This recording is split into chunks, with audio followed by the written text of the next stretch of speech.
శ్రీ గురుభ్యో నమః. శ్రీ మహాగణపతి నమః.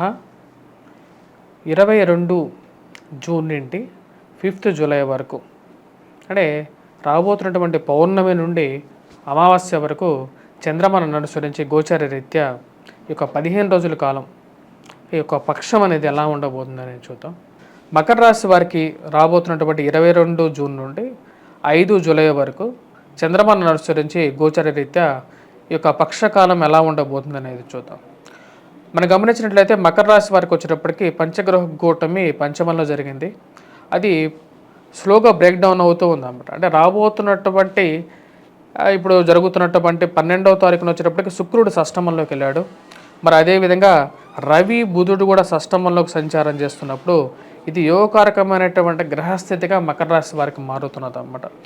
గురువు ఈ రాశి వారికి వచ్చేటప్పటికి పంచమంలో సంచారం చేస్తున్నాడు. పంచమంలో సంచారం చేస్తున్నటువంటి గురువు యోగకారకుడు. ఇది వృత్తిరీత్యా వ్యాపార రీత్యా కూడా అనుకూలమైనటువంటి ఫలితాలే ఎక్కువగా ఇవ్వగలుగుతుంది. అదేవిధంగా తృతీయంలో ఉన్నటువంటి రాహువు రాజకీయ పరంగా కూడా ఒక ధైర్యాన్ని, అదేవిధంగా శత్రువుల్ని ఎదిరించగలిగినటువంటి శక్తిని కూడా ఇవ్వగలుగుతాడు. ఈ రాశి వారికి అనుకూలమైనటువంటి గ్రహస్థితిగా గోచరిస్తూ ఉన్నది.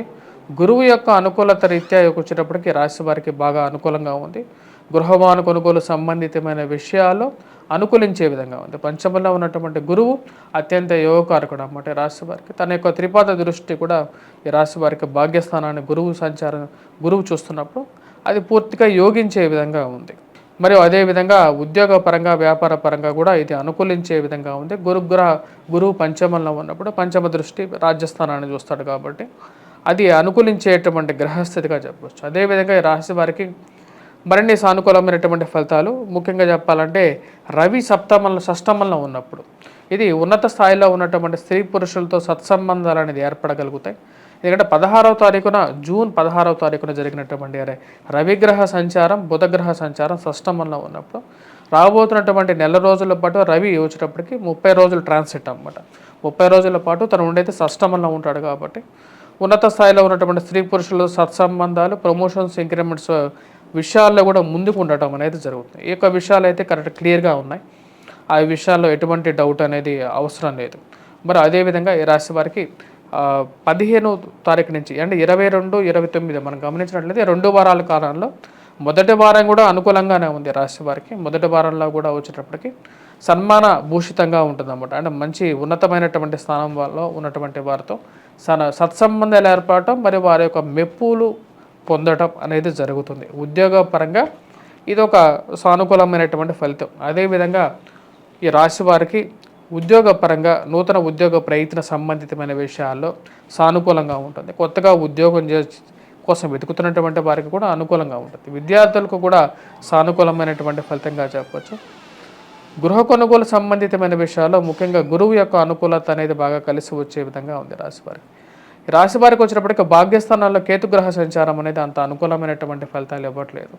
చిన్న చిన్న విషయాలు దగ్గరగా పెద్ద విషయాలు కూడా దగ్గరగా వచ్చి దూరంగా జరగడానికి ఆస్కారం అనేది గోచరిస్తున్నది. ఆ యొక్క విషయంలో వచ్చేటప్పటికి ఈ యొక్క రాశి వారు చేసుకోవాల్సినటువంటి పరిహారాల రీత్యా వచ్చేటప్పటికి వినాయక స్థుతిని సాధించడం, అలాగే వినాయకుడిని పూజించడం వల్ల కొంచెం అనుకూలత అనేది పెరగడానికి ఆస్కారం అనేది గోచరిస్తున్నది. ఈ రాశి వారికి వచ్చేటప్పటికి ఓవరాల్గా వచ్చేటప్పటికి ఈ యొక్క 2 వారాల్లో 2వ వారంలో ఎక్కువగా అనుకూలమైనటువంటి ఫలితాలు కూడా గోచరిస్తున్నాయి. వివాహ ప్రయత్న సంబంధితమైన విషయాల్లో కూడా సానుకూలమైనటువంటి ఫలితాలు రేపు రాబోతున్నటువంటి 29వ తారీఖు తర్వాత వీరికి సానుకూలపడే విధంగా ఉంది. గురువు మంచి స్థానంలో ఉన్నప్పుడే వివాహం జరుగుతుందని చెప్పి శాస్త్రం చెప్పడం జరిగింది అన్నమాట. పంచమంలో గురువు మకర రాశి వారికి అనుకూలమైనటువంటి స్థానంలో ఉన్నాడు. ఇది పూర్తిగా అనుకూలమైనటువంటి ఫలితాన్ని ఇచ్చే విధంగా ఉంది. ముఖ్యంగా వచ్చేటప్పటికి వివాహ ప్రయత్నాల్లో సానుకూలమైనటువంటి నిర్ణయాలు వచ్చే విధంగా గోచరిస్తూ ఉన్నది అన్నమాట. మరియు స్పెక్యులేషన్స్లో ఇన్వెస్ట్మెంట్స్, రియల్ ఎస్టేట్లో ఇన్వెస్ట్మెంట్స్ చేసేటువంటి వారికి సానుకూలమైనటువంటి ఫలితాలుగానే గోచరిస్తూ ఉన్నది. 2 వారాల్లో 2వ వారం అనేది ఎక్కువగా అనుకూలమైనటువంటి ఫలితాలు వచ్చే విధంగా ఉంది. ఎందుకంటే ఈ రాశి వారికి సప్తమంలోకి బుధగ్రహ సంచారం జరుగుతున్నప్పుడు బుధుడి యొక్క దృష్టి కరెక్ట్గా వచ్చినప్పటికీ ఈ రాశి వారి మీద పడే విధంగా ఉందన్నమాట. సప్తమంలో ఉన్నప్పుడు సప్తమాన్నే చూస్తాడు కాబట్టి బుధుడు తన యొక్క సప్తమ దృష్టి అనేది తన యొక్క మకర రాశి మీద ఉంటుంది కాబట్టి అది ఫైనాన్షియల్గా స్పెక్యులేషన్స్లో అనుకూలమైనటువంటి ఫలితాలు ఇచ్చే విధంగా ఉంది. నూతన వ్యాపార ప్రయత్న సంబంధితమైన విషయాలు కూడా సానుకూలపడే విధంగా ఉంది. ఈ యొక్క రాశి వారికి పంచమంలో గురువు యోగకారకమైనటువంటి స్థానంలో ఉన్నాడు. ఇది అనుకూలించేటువంటి గ్రహస్థితిగా గోచరిస్తున్నది. స్పెక్యులేషన్స్లో ఇన్వెస్ట్మెంట్స్ అనేది కలిసి వచ్చే విధంగా ఉందన్నమాట. మరియు అదేవిధంగా ధనస్థానంలో శని అనేది ఈ రాశి వారికి వచ్చేటప్పటికి సంపాదించిన డబ్బులో ఎక్కువ భాగం వచ్చేటప్పటికి ఖర్చును సూచిస్తూ ఉందన్నమాట. అంటే ఇరుగు పొరుగు సఖ్యత విషయంలో వీరు మాట్లాడేటప్పుడు కొంచెం జాగ్రత్తగా మాట్లాడాలి. అదేవిధంగా ఖర్చు పెట్టే ప్రతి రూపాయి విషయంలో ఎటు వెళ్తుంది ఈ డబ్బు అనేది ఒక ట్రాకింగ్ అనేది మెయింటైన్ చేసుకున్నట్లయితే సానుకూలమైనటువంటి ఫలితాలు ఎక్కువగా ఉంటాయి అన్నమాట. ఎందుకంటే ధనస్థానంలో ఉన్నటువంటి శని తన యొక్క దృష్టి వచ్చేటప్పటికి అష్టమాన్ని చూస్తాడు, అదేవిధంగా వచ్చేటప్పటికి చతుర్థాన్ని చూస్తున్నాడు. కాబట్టి సెల్ఫ్ డ్రైవింగ్ విషయంలో కొన్ని జాగ్రత్తలు తీసుకోండి. అదేవిధంగా అష్టమ దృష్టి పడినప్పుడు జీవిత భాగస్వామి ఆరోగ్య సంబంధితమైన విషయాల్లో తగు జాగ్రత్తలు అనేది అవసరం. ఫ్రెండ్స్ చుట్టుపక్కల ఉన్నవారు ఎటువంటి వారు మంచివారా కాదా, మీ ముందు బాగానే మాట్లాడుతున్నారు, వెనకాలకు పోయి నవ్వుతున్నారా లేదా అనే విషయాన్ని ఒకటికి 2 సార్లు గమనించండి. ఎందుకంటే శని యొక్క త్రిపాద దృష్టి అనేది రాశి వారికి లాభస్థానం మీద ఉందన్నమాట. అంటే పాప దృష్టి ఎప్పుడైతే లాభస్థానం మీద ఉంటుందో స్నేహితులతో తత్సంబంధాలు మెయింటైన్ చేసేటప్పుడు రిలేషన్షిప్స్లో ఎక్కువగా ఇష్యూస్ అనేవి అరైజ్ అవుతూ ఉంటాయి అన్నమాట. ఆ ఇష్యూస్ని ఒకటికి 2 సార్లు గమనించండి. వాటికి ఎటువంటి పనికి అవసరం లేనటువంటి స్నేహాలు అవసరం లేదు అని చెప్పి ఒక నిర్ణయానికి తీసుకోవాల్సినటువంటి ముఖ్యమైనటువంటి సూచన. ఈ రాశి వారికి ఓవరాల్గా 2 వారాలు బాగానే ఉంది. 2వ వారంలో ఇంకా ఎక్కువగా అనుకూలమైనటువంటి ఫలితాలుగానే చెప్పచ్చు. ఎందుకంటే సప్తమంలోకి బుధగ్రహ సంచారం జరిగినప్పుడు 2వ వారాల్లో ఎక్కువగా అనుకూలమైనటువంటి ఫలితాలుగా చెప్పచ్చు. వివాహ ప్రయత్నాల్లో కూడా సానుకూలమైనటువంటి ఫలితాలు పొందగలుగుతారు. సంతాన సంబంధితమైన విషయాల్లో గురువు పంచమంలో ఉన్నప్పుడు యోగకారకమైనటువంటి గ్రహంగా చెప్తారు.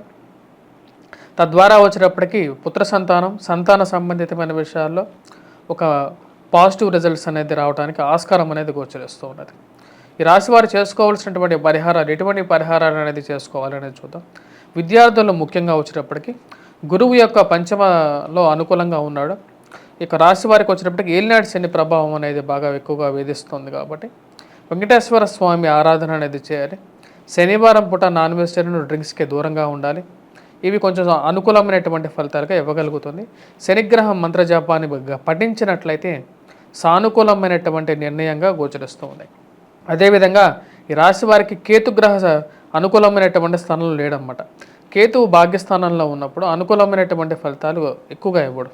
కాబట్టి భాగ్యాల్లో ఉన్నటువంటి కేతుగ్రహ అనుకూలత రీత్యా వినాయక గ్రహానికి అనుకూలతకి వినాయకుడిని ఎక్కువగా పూజించటం, వినాయకుడికి ముఖ్యంగా ఓం గం గణపతియే నమః అనే ఒక మంత్రాన్ని ముఖ్యంగా డ్రైవింగ్ చేసేటప్పుడు కానీ ఇంట్లోంచి బయటకు వెళ్ళేటప్పుడు కానీ ఆ యొక్క మంత్రాన్ని పఠించి ఇంట్లోంచి బయటకు వెళ్ళినట్లయితే సానుకూలమైనటువంటి ఫలితాలు అనేవి రాశి వారు ఎక్కువగా పొందడం అనేది జరుగుతుంది.